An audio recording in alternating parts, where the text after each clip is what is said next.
Assalamu alaikum classmates, hope you all are fine. Happy New Year, and may this new year brings a lot of everlasting joys, and may your all dreams and efforts turn into reality. So as there's no work to do on your notebooks, I'm just explaining how to write any essay. कोई भी essay को किस तरह आपने start करना है और किस तरह आपने लिखना है. आपको ये अपनी नोटबुक्स पे करने की ज़रूरत नहीं है, आप अपनी रफ़ कॉपीज़ पे भी ये कर सकते हैं. आपको जस्ट कॉन्सेप्ट क्लियर होना चाहिए. कोई भी पैराग्राफ, कोई भी essay किस तरह लिखना है, ये unit 6 the guides vision in Pakistan page number 71 पे भी इसका तरीका बताया गया है. यहाँ पे हमारे पास टॉपिक्स भी हैं. We have write an essay on Quaid-e-Azam our national hero with the help of following mind map. या अगर आप दूसरा टॉपिक लिखना चाहें, Quaid e Azam as a progressive and moderate democrat, तो वो भी लिख सकते हैं. कोई भी पैराग्राफ आपको स्टार्ट इस तरह करना होगा. आपके पास ये एक टॉपिक है कायद-ए-आज़म और नेशनल हीरो. फॉर एग्ज़ाम्पल, आपने सबसे पहले टॉपिक इंट्रोडक्शन देना है. इंट्रोडक्शन में आपने बताना है कि कायद-ए-आज़म कौन थे, उन्होंने उनकी जो है वो कब पैदा हुए, उसके जैसे बर्थ एंड पेरेंटेज होते हैं, आपने उनका बर्थ बताना है. इंट्रोडक्शन में बर्थ बताना है, वो कौन थे और उनके पेरेंट्स कौन थे. उसके बाद आपने ये दो चीज़ें एक्सप्लेन करने के बाद अगली लाइंस में, ये भी पहले फर्स्ट पैराग्राफ की मैं बात कर रही हूँ, इंट्रोडक्टरी पैराग्राफ. इसकी इंट्रोडक्शन में आपने पहले बर्थ एंड पेरेंटेज बता दिया. उसके बाद आपने स्कूलिंग एंड अर्ली लाइफ, उनकी जो स्कूलिंग और अर्ली लाइफ थी, यानी उन्होंने चाइल्डहुड कहाँ पे गुजारा, किस सिटी में, कहाँ वो बॉर्न हुए, फिर उनकी स्कूलिंग किस सिटी में थी, कौन सा स्कूल था. अगर स्कूल क्लियर मेंशन नहीं है, आप इंटरनेट से हेल्प ले सकते हैं. इंटरनेट पे एसेस भी होते हैं, या आप सिर्फ उनकी स्कूलिंग एंड अर्ली लाइफ के बारे में जाएँ तो बहुत डिटेल से चीज़ें भी मिल जाती हैं. फिर आपने बताना उनकी स्कूलिंग कहाँ पे हुई और उनके किन के साथ वो रहते थे, कहाँ पे रहते थे. फिर स्कूल के बाद कॉलेज लाइफ उनकी किस तरह थी, कौन से कॉलेज से क्या सब्जेक्ट्स ऑप्ट किए थे उन्होंने, और क्या सोशल एक्टिविटीज़ थी उनकी जो जवानी थी उसमें उन्होंने क्या क्या काम किए, और उनकी क्या, और आगे चल के फिर हायर क्वालिफ़िकेशन क्या थी उनकी, कॉलेज के बाद यूनिवर्सिटी या जो भी डिग्री उन्होंने ली थी, जो लॉ उन्होंने किया था, वो कहाँ से किया था. सारी चीज़ें आपने बतानी है इस पैराग्राफ में, सेकंड पैराग्राफ में. उसके बाद आपने पर्सनैलिटी ट्रेट्स, पर्सनैलिटी क्या है, उनकी पर्सनैलिटी किस किस्म की है, उनमें क्या खूबियाँ हैं और क्या मतलब उनकी क्वालिटीज़ हैं जिनके लिए आज भी उनको याद किया जाता है.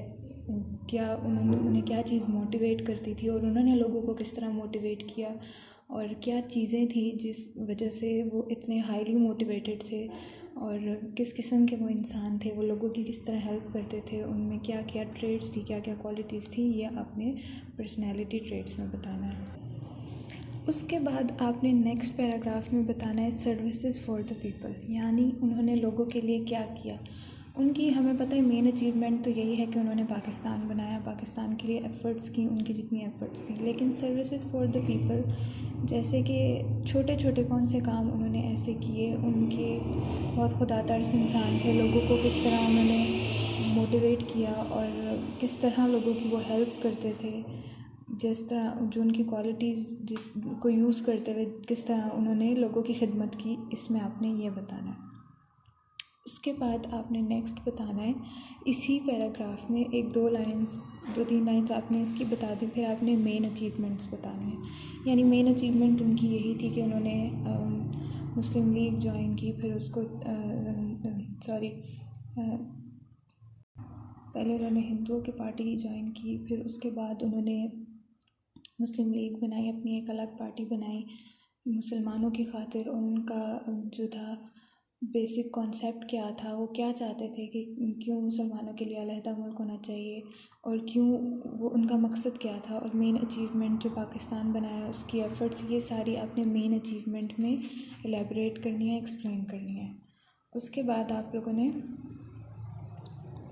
रिमेंबर्ड एज आइडियल, यानी उनको आइडियल के तौर पे क्यों याद किया जाता है, क्यों उन्होंने क्योंकि उन्होंने इतनी एफ़र्ट्स की, कुर्बानियाँ दी, उन्होंने at the cost of his health उन्होंने मुसलमानों के लिए क्या किया, एक अलहदा मुल्क बनाया, किस तरह आइडियल पर्सनैलिटी वो क्यों है, ये आपने बताना है। उसके बाद आपने आ जाना है कंक्लूजन पार्ट पे। ये आपका लास्ट पैराग्राफ है, इसमें आपने कंक्लूड करना है। आपने बताना है कि हम किस तरह कायद-ए-आज़म को फॉलो करके, उनकी एडवाइसेस को फॉलो करके, उनको जो मोटो है, जो कि हमने कायद विजन इन पाकिस्तान में पढ़ा है, कि उनके मोटो को और उनके जो गोल्डन रूल्स हैं, जो गोल्डन एडवाइस उन्होंने यूथ को की थी कि वर्क एंड वर्क हार्ड, आप इस चैप्टर में से हेल्प ले सकते हैं कि ये सब चीज़ें बतानी है कि किस तरह फॉलो करके उनकी हम फुट स्टेप्स को फॉलो करके हम अपनी जो शॉर्टकमिंग्स हैं, ड्रॉबैक्स हैं, अपनी हम लोग प्रॉब्लम्स को ओवरकम कर सकते हैं, उनको ख़त्म कर सकते हैं, और हम we can become a successful nation. किस तरह आपने कंक्लूजन पार्ट में सजेशंस देनी है कि किस तरह, यानी किस चीज़ को फॉलो करके किस तरह से और कंक्लूड करना है, और कंक्लूड करते हुए आपने ये सारी चीज़ें बतानी है।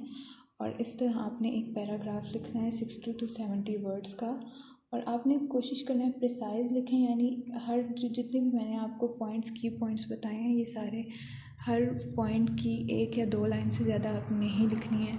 बस आपने एक लाइन में इंट्रोडक्शन बता दिया कि कायद-ए-आज़म हमारे नेशनल हीरो हैं और क्यों हैं, फिर उनके बर्ड्स के बारे में एक लाइन में, और पेरेंटेज के पेरेंट्स कौन थे, फिर स्कूलिंग का बताना है, फिर अर्ली लाइफ का बताना है, एक ही लाइन में पर्सनैलिटी ट्रेट्स का बताना है, फिर आपने एक ही लाइन में सर्विसेज फॉर द पीपल का बताना है, फिर एक ही लाइन में आपने रिमेंबर्ड एज आइडियल का बताना है, और एंड पे आपने मेन अचीवमेंट, और बिल्कुल एंड पे आपने कंक्लूजन 2-3 लाइन्स का बताना है। So that's all for today, and we'll start new chapter from Monday inshallah.